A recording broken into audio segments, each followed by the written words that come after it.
இல்லை என்று சொன்னால் கந்தன் தருவான். துன்பம் என்று வந்தால் அங்கே வேலன் வருவான். வெற்றிகளை அள்ளி அள்ளி கையில் தருவான்.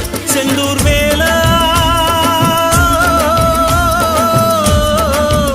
செந்தூர் வேலாவும் வேலை என் போன்ற ஏழை கண் தேடக்கூடாதா? அடக்கடல் இருக்குது பாரு, சுத்தி வயல் இருக்குது பாரு, இதில் நடுவில் கந்தன் தேரு பூந்தேரு.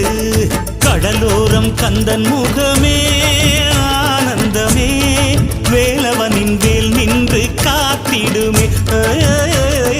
அலையோரம் மோதும் ஒலியே ஓம் என்றுதான் காற்றோடு எப்போதும் கேட்டிடும்.